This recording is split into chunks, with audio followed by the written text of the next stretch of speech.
Hi friends, ఇవాళ వీడియోలో మనం 21 ఏప్రిల్ 2022కి సంబంధించిన కరెంట్ అఫైర్స్ గురించి డిస్కషన్ చేద్దాం. ఎవరైతే state and central level government జాబ్స్కి ప్రిపేర్ అవుతున్నారో వాళ్ళందరికీ మన ఛానల్ తరపున వస్తున్న current affairs, additional paper analysis, GK ఇవన్నీ కూడా చాలా యూస్ఫుల్గా ఉంటాయి. కాబట్టి మన ఛానల్ని రెగ్యులర్గా ఫాలో అవుతూ మీ నాలెడ్జ్ని అయితే మీ నాలెడ్జ్ని పెంచుకోండి. దాని ద్వారా మీరు ఎగ్జామ్స్ రాసేటప్పుడు మీ యొక్క స్ట్రెంత్ ఏంటో మీకు తెలుస్తుంది ఆ టైంలో. ఓకేనా? ఇండియాలోని the largest learning platform and Unacademy. ఎవరైతే APSC, TSPSC related SA constable ఉద్యోగాలకు ప్రిపేర్ అవుతున్నారో వాళ్ళందరికీ కూడా Unacademy one of the best platform. Ask me anything అనే పేరుతో ఫెడరలిజం ప్రీవియస్ ఇయర్ ఎంసీక్యూ మీద వచ్చేసి April 20th 7 PM Balakrishna Mandapati గారు వచ్చేసి క్లాస్ తీసుకోబోతున్నారు. అదేవిధంగా డ్యూయల్ ఎడ్యుకేటర్ సెషన్ పేరుతో గ్రూప్స్కి ఎస్ఏ కానిస్టేబుల్ ఎగ్జామ్స్ ప్రిపేర్ అయ్యే కోసం ఇక్కడ చూసుకున్నట్టయితే శ్రీనివాస్ సారు, దత్తు సార్తో వచ్చేసి క్లాస్ అయితే సెషన్ అయితే తీసుకోబోతున్నారు. ఇది ఏప్రిల్ 21 5:45 AM ఉండబోతోంది. అదేవిధంగా మనం చూసుకున్నట్టయితే ఏపీఎస్సీ, టీఎస్పీఎస్సీకి రిలేటెడ్గా సిలబస్ కావచ్చు, syllabus related book list refer చేయబోతున్నారు గ్రూప్ 1 ఎగ్జామ్స్కి. ఇది ఏప్రిల్ 22 5 PM ఉండబోతోంది. దీన్ని దుంపాల మల్లేశ్వరి మేడం గారు వచ్చేసి తీసుకోబోతున్నారు.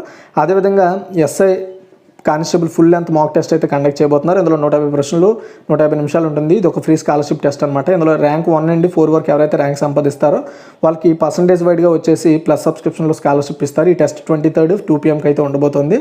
అండ్ అదేవిధంగా ఎవరైతే related APSC, TSPSC, SA constable, state level government jobs పొందాలనుకుంటే అన్అకాడమీ ది బెస్ట్ ప్లాట్ఫామ్.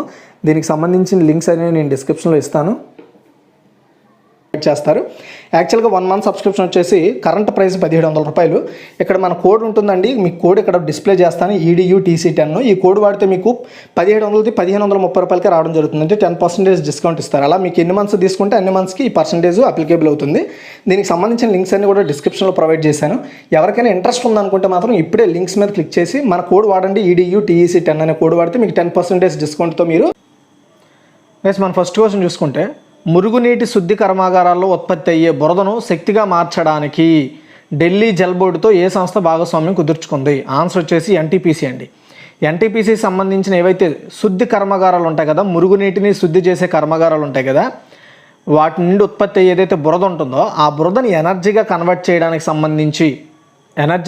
చేయడానికి సహాయం కోసం ఢిల్లీ జల్ బోర్డుతో పార్ట్నర్షిప్ అయితే టైఅప్ అయితే అయ్యింది ఎన్టీపీసీ. అండ్ ఢిల్లీ NCRలో మాత్రమే మరుగునీటి శుద్ధి కర్మాగారాలు రోజుకు 800 మిలియన్ టన్నుల వరకు బురదను ఉత్పత్తి చేస్తాయి. పర్యావరణ కాలుష్యానికి దోహదం చేస్తున్నందున బురదను పారవేయడం పెద్ద సవాలే. కాబట్టి పారవేయకుండా దాన్ని ఎనర్జీగా కన్వర్ట్ చేయడానికి సంబంధించి NTPC and Delhi Jal board అయితే ఇకపై దాని మీద పనిచేస్తూ ఉంటాయి. అది కూడా ఓన్లీ ఎన్టీపీసీకి సంబంధించిన ఏవైతే శుద్ధి కర్మాగారాలు ఉంటాయో వాటికి మాత్రమే ఇది అప్లికేబుల్ అవుతుంది, ఈ టైఅప్ అంతే. ఓకే, తర్వాత second one, national academy of medical sciences 2022లో ఎన్నవ వ్యవస్థాపక దినోత్సవం జరుపుకుంటోంది? ఓకే, వీటిని మనము షార్ట్కట్లో చెప్పాలంటే నామ్స్ అంటారండి. NAMS అంటే national academy of medical sciences. ఇది 2022లో ఎన్నవ వ్యవస్థాపక దినోత్సవం సెలబ్రేట్ చేసుకుంటుందంటే 62 అండి. National academy of medical sciences, దీన్ని నామ్స్ అంటారు, గుర్తుపెట్టుకోండి నామ్స్. ఇది 2022లో 62వ వ్యవస్థాపక దినోత్సవం అంటే ఏర్పాటైన దినోత్సవాన్ని సెలబ్రేట్ చేసుకుంటుంది. ఈ పర్టికులర్ వ్యవస్థాపక దినోత్సవ కార్యక్రమంలో కేంద్ర ఆరోగ్య కుటుంబ సంక్షేమ శాఖ మంత్రి డాక్టర్ మన్సుఖ్ మాండవీయ ప్రసంగించారు. అండ్ అంటే అతని ప్రసంగంలో ఏం చెప్పారంటే అసలు ఇది ఎందుకు ఏర్పాటైంది, దీని పద్ధతి ఏంటి, దీని పని ఏంటి, ఇది చేసేది ఏంటి, దానివల్ల మన దేశానికి వచ్చేది ఏంటి అనేది ఎక్స్ప్లెయిన్ చేశారు ఆయన. Niti Aayog vice chairman doctor Rajiv Kumar and NAMS president doctor SK Sarin, NAMS vice president doctor R Dayal, NAMS మాజీ ప్రెసిడెంట్ డాక్టర్ SC గోపాల్ ఇందులో పాల్గొన్నారు. ఈ కార్యక్రమంలో కేంద్ర ఆరోగ్య మంత్రి ఇదే కార్యక్రమంలో జర్నీ ఆఫ్ నామ్స్ అంటే ఈ నామ్స్ యొక్క జర్నీ ఏ విధంగా సాగింది, ఏ విధంగా పుట్టింది అనే దాని మీద బుక్ కూడా రిలీజ్ చేశారు. అయితే ఈ నామ్స్ అనేది వైద్య మరియు సామాజిక లక్ష్యాలను చేరుకోవడానికి విద్యాపరమైన నైపుణ్యాన్ని వనరుగా ప్రోత్సహించి ఉపయోగించుకునే ఒక ప్రత్యేకమైన సంస్థ ఇది. తర్వాత వచ్చేసి అంతేకాకుండా ఈ పర్టికులర్ అకాడమీ ఏదైతే ఉందో ఇది భారత ప్రభుత్వం వైద్యం మరియు అనుబంధ ఆరోగ్య నిపుణుల కోసం నిరంతరం విద్య కోసం నోడల్ ఏజెన్సీగా పనిచేస్తుంది. అండ్ జాతీయ ఆరోగ్య విధానం ప్రణాళిక విషయాల్లో భారత ప్రభుత్వానికి ఇది హెల్ప్ చేస్తూ ఉంటుంది. 21 April 1961 Indian academy of medical sciences ఏర్పాటైంది. దీనిని 19 డిసెంబర్ 1961 న్యూఢిల్లీలో భారతదేశ మొదటి ప్రధానమంత్రి పండిట్ జవహర్లాల్ నెహ్రూ గారు స్టార్ట్ చేశారు. బట్ అది అమల్లోకి రావడం మాత్రం, ఏర్పాటు అవ్వడం మాత్రం 21 ఏప్రిల్. అది పూర్తి స్థాయిలో రన్నింగ్ స్టార్ట్ చేయడం వచ్చేసి 19 డిసెంబర్ సేమ్ ఇయర్. తర్వాత థర్డ్ వన్, కొత్త బ్యాటరీ మార్పిడి విధాన ముసాయిదా విడుదల చేసిన సంస్థ ఏది, లేదా థింక్ ట్యాంక్ ఏది, లేదా ప్రభుత్వేతర సంస్థ ఏది అంటే నీతి ఆయోగ్ అండి. ఇక్కడ నీతి కాదు, నీతి ఆయోగ్. చూడండి, సో ప్రభుత్వ థింక్ ట్యాంక్ అయినా అంటే ప్రభుత్వం కోసం పర్టికులర్గా ఆలోచించే నీతి ఆయోగ్ ఈరోజు ముసాయిదా అంటే బ్యాటరీ మార్పిడి విధానం ముసాయిదాను విడుదల చేసింది. దీని కింద 40 లక్షల కంటే ఎక్కువ జనాభా ఉన్న అన్ని మెట్రోపాలిటన్ సిటీస్లో ఫస్ట్ స్టేజ్లో బ్యాటరీ మార్పిడి నెట్వర్క్ అభివృద్ధికి ప్రాధాన్యత ఇవ్వబడతాయి. అంటే దీన్ని సింపుల్గా చెప్తాను చూడండి. ఫర్ ఎగ్జాంపుల్ మన దగ్గర ఒక బైక్ ఉందండి. ఆ బైక్ని మనం ఈజీగా మోటార్స్ అంటే ఎలక్ట్రిక్ వెహికల్ కింద కన్వర్ట్ చేసేయచ్చు ఆ బండిని. బట్ అది ఇంధనంతో నడిచే పర్టికులర్గా ఫ్యూయల్తో నడిచే వెహికల్ ఉంది మన దగ్గర, 2 వీలరు. దాన్ని ఎలక్ట్రిక్ వెహికల్గా కన్వర్ట్ చేయడానికి సంబంధించి మనకి అందులో ఏం మార్పిడి చేయాలండి, మనము ఫ్యూయల్కి బదులు మనము బ్యాటరీని ఇన్సర్ట్ చేయాలి. కాబట్టి ఇలాంటి పర్టికులర్గా అంటే పెట్రోల్తో నడిచే వాటిని లేదా బ్యాటరీ అమర్చగలిగే వెహికల్స్కి పర్టికులర్గా అలాంటి వెహికల్స్ మీద కసరత్తు చేస్తూ, అంటే ఒకవేళ మన దగ్గర బ్యాటరీతో నడిచే విధంగా బండిని కన్వర్ట్ చేసే అవకాశం ఉంటే వాటిని ఎలా చేసుకోవాలి, ఎక్కడెక్కడ సంస్థలు ఉంటాయి, ఏ సంస్థలు వాటిని చేస్తాయి, ఎలా చేస్తాయి, వాటికి ప్రైస్ ఎంత ఏంటి, మొత్తం ఒక విధానాన్ని అన్నమాట, ఒక విధానాన్ని బయటపెట్టింది, ఒక పాలసీని రిలీజ్ చేసింది అది. సో దీని ద్వారా ఏమవుతుంది, ఫర్ ఎగ్జాంపుల్ ఎవరైనా కొత్త ఎలక్ట్రిక్ వెహికల్ కొనుక్కోవాలనుకునేవాడు మొత్తం పెట్టుబడి పెట్టకుండా జస్ట్ బ్యాటరీ మారిస్తే చాలు, ఆ బ్యాటరీ మారిస్తే చాలు వాళ్ళ బండి ఆటోమేటిక్గా ఎలక్ట్రిక్ వెహికల్గా మారిపోతుంది. అలాంటి వెహికల్స్ ఏవైనా ఉంటే మరి ఏమవుతుంది, అప్పుడు మనం కేవలం బ్యాటరీకి అండ్ దాన్ని అటాచ్ చేయడానికి, అసెంబుల్ చేయడానికి మాత్రమే డబ్బులు ఖర్చు పెడితే చాలు, టోటల్గా బండి కొనాల్సిన అవసరం లేదు కదా, అది దాని ఉద్దేశం. అయితే పర్టికులర్గా అది ఏ విధంగా పనిచేయాలనే ఒక ప్రోగ్రెస్ని నీతి ఆయోగ్ అయితే రిలీజ్ చేయడం జరిగింది. అయితే ఎందుకు ఇంత త్వరగతిని నిర్ణయం తీసుకున్నారంటే, గాస్కోలో జరిగిన COP26 సమ్మిట్ సందర్భంగా భారతదేశం కర్బన ఉద్గార తీవ్రతను 45%కి తగ్గించాలని టార్గెట్ పెట్టుకుంది. అంటే మనకున్న 100%లో 45% కార్బన్ డైఆక్సైడ్ని తగ్గించాలనే ఉద్దేశంతో టార్గెట్ పెట్టుకుంది. అందులో భాగంగా ఎలక్ట్రిక్ వెహికల్స్ యొక్క పనితీరును, ప్రోగ్రెస్ని, వాటిని ఎంత బేగా ఇంప్లిమెంట్ చేయగలుగుతామో అంత తొందరగా ఇంప్లిమెంట్ చేయడానికి కావాల్సిన విధానాలని తీసుకొస్తున్నారు గవర్నమెంట్. తర్వాత ఫోర్త్ వన్, ఉపగ్రహ ప్రయోగాల కోసం న్యూ స్పేస్ ఇండియాతో ఏ సంస్థ ఒప్పందం కుదుర్చుకుంది? ఓకే, ఆన్సర్ చూసినట్టయితే OneWeb అండి. ఇండియన్ స్పేస్ రీసెర్చ్ ఆర్గనైజేషన్, దాన్ని మనం ఇస్రో అంటాము.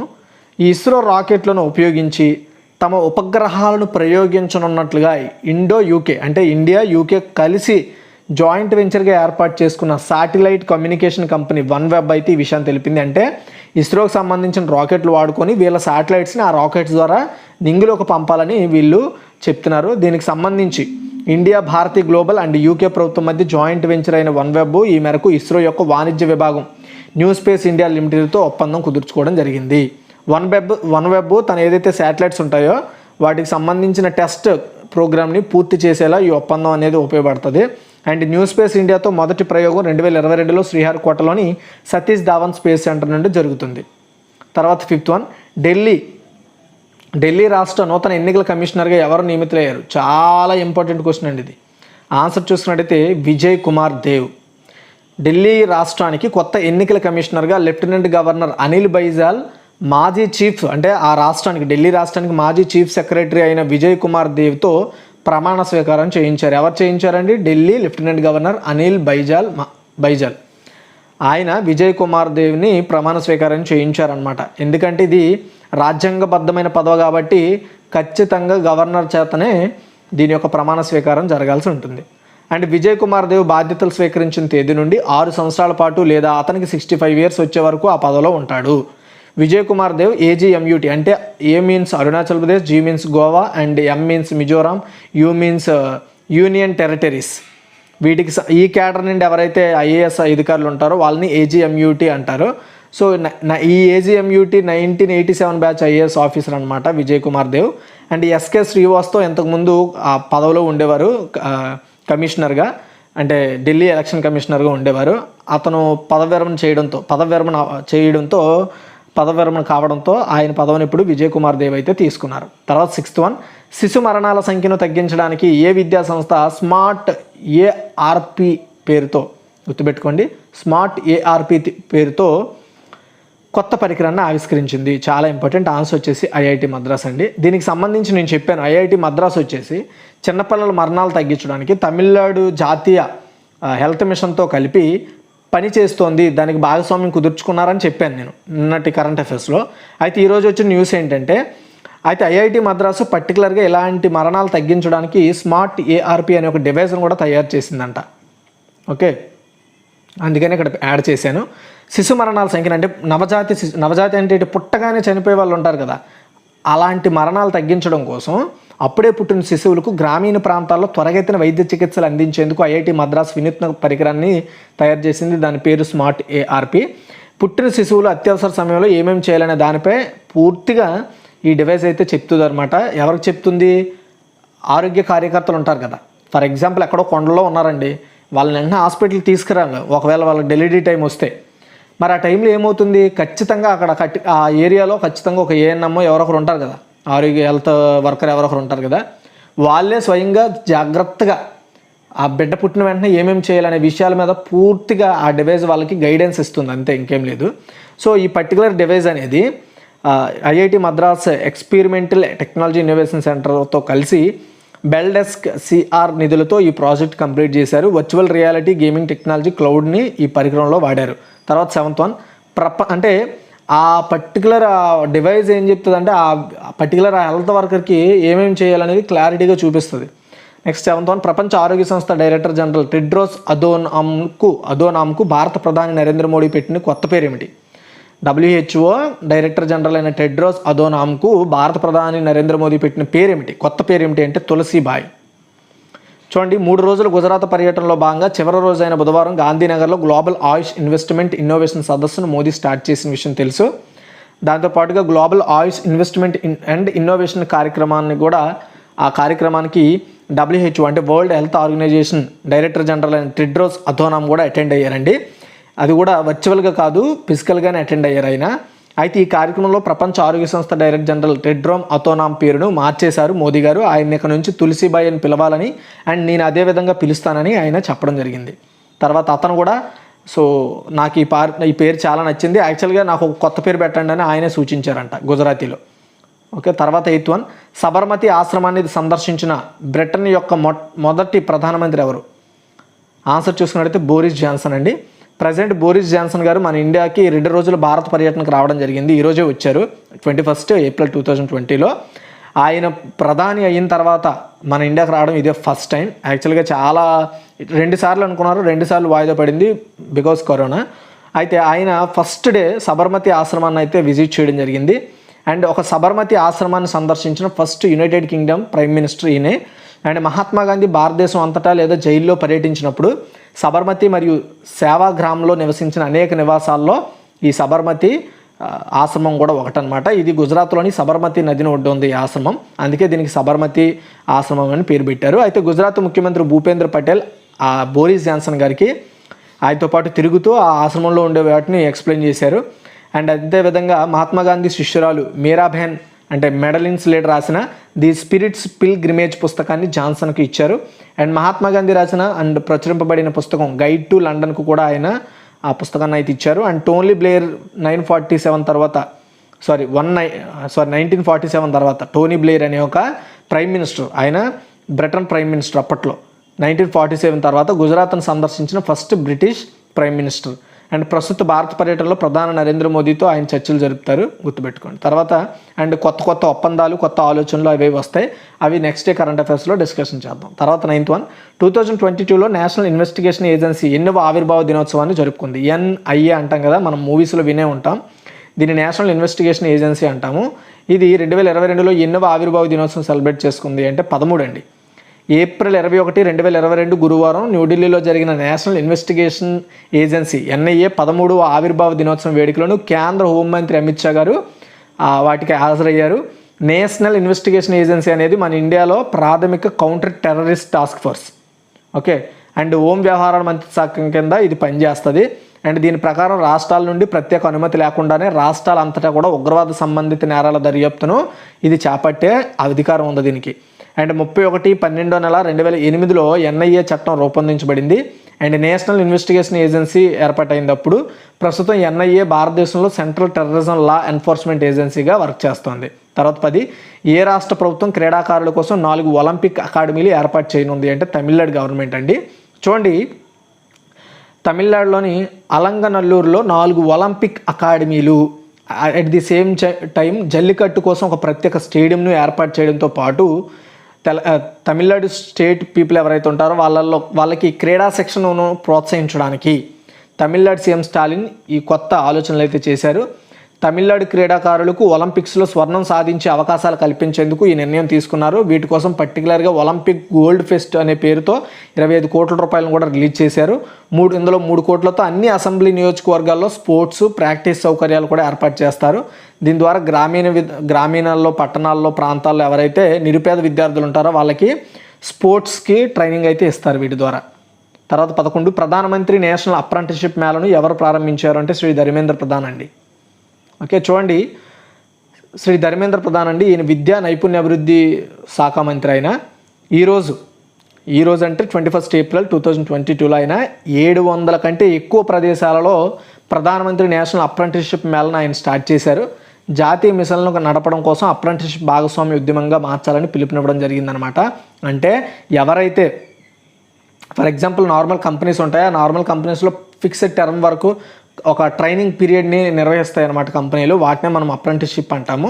ఇలా 700 కంటే ఎక్కువ ప్రదేశాల్లో ఈ నేషనల్ అప్రెంటిస్షిప్ మేళను అయితే నిర్వహించారు. ఆ ప్రోగ్రామ్ని శ్రీ ధర్మేంద్ర ప్రధాన్ గారు అయితే లాంచ్ చేయడం జరిగింది. ఎంత మొత్తంలో ఇలాంటి ఒక పర్టికులర్ మేళను నిర్వహించడం ఇదే ఫస్ట్ టైం. అండ్ తర్వాత 12 అండి, 2021-22 ఆర్థిక సంవత్సరంలో భారతదేశం ఎన్ని దేశాలకు బియ్యం ఎగుమతి చేసింది అంటే 76 దేశాలకి. చూడండి, 2013-14లో భారత్ నాన్ బాస్మతి అంటే బాస్మతి బియ్యం కాని వాటిని 292 కోట్ల విలువైనవి, అండ్ 2021-22 మధ్య కాలంలో $611 కోట్ల పెరిగిందనమాట. అంటే బాస్మతి బియ్యం కాని బియ్యాన్ని మనము వేరే దేశాలకి ఎక్స్పోర్ట్ చేసాం. అయితే 2013-14లో 292 కోట్ల వాల్యూగా డాలర్ల వాల్యూలో ఉన్న మన ఎగుమతి 2021-22లో దానికి త్రిబుల్ అయ్యింది, అంటే $611 కోట్ల పెరిగిందని director general of commercial intelligence and statistics తెలిపింది. 2021-22లో 150 దేశాలకు భారత బియ్యం ఎగుమతి చేసింది. వీటిలో 76 దేశాలకు మిలియన్ టన్నుల కంటే ఎక్కువ బియ్యం వెళ్ళాయి. అయితే ఇక్కడ చిన్న మిస్టేక్ వచ్చింది. యాక్చువల్గా ఏంటంటే క్వశ్చన్ 2 విధాలుగా ఇస్తే ఇక్కడ 2 విధాలుగా రాయాలి. 150 దేశాలకు మన దేశం నుండి బియ్యం ఎగుమతి అయ్యాయి, అండ్ మిలియన్ టన్నుల కంటే ఎక్కువ బియ్యం మాత్రం 76 దేశాలకు ఎగుమతి అయ్యాయి. ఇది గుర్తుపెట్టుకోండి. ఇక్కడ ఆన్సర్ వచ్చేసి మనం ఇచ్చిన క్వశ్చన్కి ఆన్సర్ వచ్చేసి 150, ఇక్కడ రాంగ్గా వచ్చింది 150. కానీ మిలియన్ టన్నుల కంటే ఎక్కువ ఎక్స్పోర్ట్ అయింది మాత్రం 76 దేశాలకి, అది గుర్తుపెట్టుకోండి. ఓకే, సో అయితే మన ఇండియాలో ఆంధ్రప్రదేశ్, పశ్చిమ బెంగాల్, ఉత్తరప్రదేశ్, బీహార్, తమిళనాడు, ఛత్తీస్గఢ్, ఒడిశా, అస్సాం, హర్యానా రాష్ట్రాల నుండి ఎక్కువగా వరి అనేది ఎగుమతి అవుతుంది వేరే దేశాలకి. తర్వాత 13, క్రింద వారిలో అంతర్జాతీయ క్రికెట్కు రిటైర్మెంట్ ప్రకటించిన వెస్టిండీస్ ఆటగాడు ఎవరు అంటే ఆన్సర్ చూసుకున్నట్టయితే కీరన్ పోలార్డ్ అండి. వెస్టిండీస్ ఆల్రౌండర్ అయిన కీరన్ పోలార్డ్ ఇంటర్నేషనల్ క్రికెట్కి రిటైర్మెంట్ అయితే ప్రకటించాడు. ఆయన T20 లీగ్లో మాత్రం ఆడుతానని ఏప్రిల్ 20న పోలార్డ్ అయితే తెలిపాడు. 2007లో దక్షిణాఫ్రికాతో జరిగిన వన్డే మ్యాచ్లో అరంగేట్రం చేసిన పోలార్డ్ 15 ఏళ్ల కెరీర్లో 123 వన్డేలు ఆడాడు, 2706 పరుగులు చేశాడు, ఇందులో 3 సెంచరీలు ఉన్నాయి. 2008లో ఆస్ట్రేలియాతో T20 ఫార్మాట్కు శ్రీకారం చుట్టిన ఈ ఆల్రౌండర్ 101 మ్యాచ్ల్లో 1569 పరుగులు చేశాడు. అండ్ 2022 ఏడాది శ్రీలంక మ్యాచ్లో పోలార్డ్ 6 బంతుల్లో 6 సిక్స్లు బాది అంతర్జాతీయ క్రికెట్లో గిబ్స్, యువరాజ్ సింగ్ తర్వాత ఈ ఘనత సాధించిన థర్డ్ క్రికెటర్గా నిలవడం జరిగింది. తర్వాత 14, ఆసియా సీనియర్ ఛాంపియన్షిప్ 2022లో 82 కేజీల విభాగంలో కాంస్యం గెలిచిన భారతీయ ఆటగాడు ఎవరు అంటే హర్ప్రీత్ సింగ్ అండి. చూడండి, మంగోలియా రాజధాని ఉలాన్ బాటర్ వేదికగా జరుగుతున్న ఆసియా సీనియర్ రెజ్లింగ్ ఛాంపియన్షిప్ 2022 పురుషుల విభాగంలో గ్రీకో రోమన్ విభాగంలో భారత రెజ్లర్ అయిన హర్ప్రీత్ సింగ్ 82 కేజీలు, సచిన్ సెహ్రావత్ వచ్చేసి 62 కేజీల్లో కాంస్య పథకాలు అయితే గెలుచుకున్నారు. తర్వాత 15, భారతదేశంలో సివిల్ సర్వీసెస్ డేని ఏ రోజున సెలబ్రేట్ చేస్తారు అంటే ఏప్రిల్ 21 అండి.